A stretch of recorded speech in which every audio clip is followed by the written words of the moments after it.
The blessing of thunder was hitting me with a tremendous impact. In a few seconds I saw the whole context of me being conditioned by the experiences that I have had. And what happened gradually then was that I had this feeling of anger because they have been lying to me. Everything had to be re-evaluated and reconsidered from this new experience in the light of truth. I find this interesting in this particular time because disclosure is very much commented on and talked about and thought about. And what the meaning of disclosure is fits very much for me personally what was happening in my recreating my reality after this blessing of truth and thunder, because I was in a shock state, you could say, in a shock of truth. And I had to leave everything behind. My Christian heritage, I was very strongly conditioned by Christianity. I wanted to be a priest, so that was not an easy piece of cake for me. But religions was very far from my experience. My political beliefs that also used to be quite strong. I had an idealistic inclination, so I was very much into socialism and communism for a long time. But even the political beliefs could not hold in the light of truth. Because what I experienced was something so great and profound and original in a way that it could not be limited by definition anymore. I had just to make space for a new beginning and a new coming to knowing about life and nature and myself, and what is it all about when I meet it directly. And that was also then my path. I had to start this path of a warrior, finding out what I can believe and think from my own personal direct encounter with nature. I thought first that I would become a missionary of truth. I will start to bring salvation to the Swedish people, telling everybody the truth. But thinking about it a little bit further, I realized that maybe I first have to take some personal steps on this spiritual path. I have to gain a little bit more standing in my own life and in my own experiences before I could share the quality of truth with a lot of people. So I had Rollimg Thunder spiritually guiding me then for a little bit more than a year actually.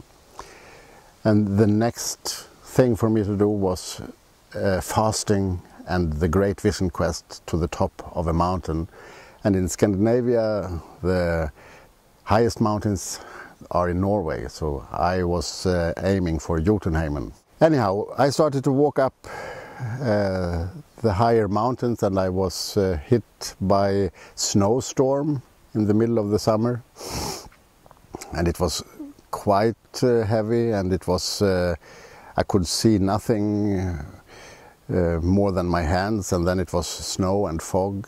But then all of a sudden sun shone through, and there was a small island, and I was alone in this small island together with a great caribou. I think it was a male, I don't know, but it was a very grand animal, and he was standing just maybe 5 meters from me and stared at me as surprised as I was, I guess. So we just stood there and looked at each other for maybe 10 seconds or so, and then the snowstorm was back in and it was all like gone. But that was a very beautiful thing, and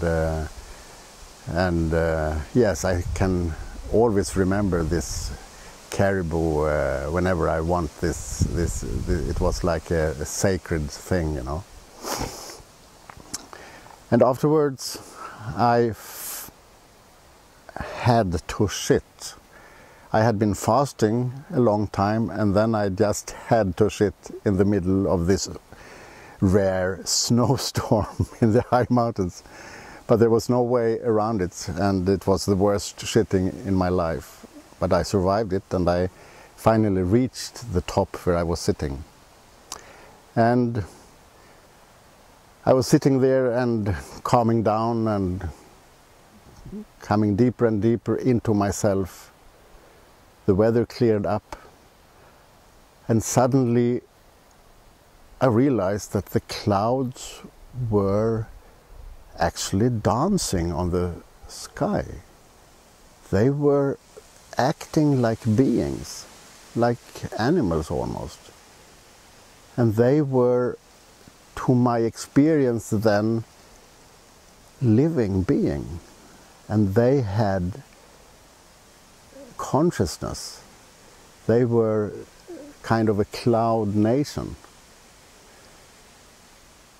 And that was really far out for me to take in from my conditioning, even though I had left the strong beliefs, but still this was really the strongest provocation of my intellect and my consciousness to take in that clouds actually could be like living beings, as that is what I experienced anyhow.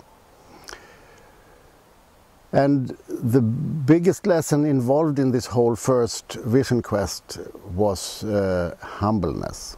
I thought that I could be a great medicine man just by walking up some mountain and spend a few weeks on the spiritual path, and then I will start to heal everybody and Sweden and the earth and be the big medicine chief. But I came down a little bit on my knees and realized that this was a much bigger project than I had imagined it to be. But I was now firmly on a path that would take me through the rest of my life. But I will finish this part in remembering the heritage of thunder. The thunder is something that we are all part of. We all have equally heritage in thunder, because that is where we came from in the beginning. Way back in the development of life, it was the fingers of God, the tool of the divine.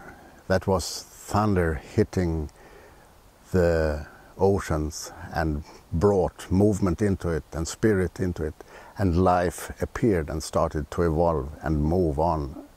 And we are today actually carrying the spark of life in us, and that is a spark of truth as well.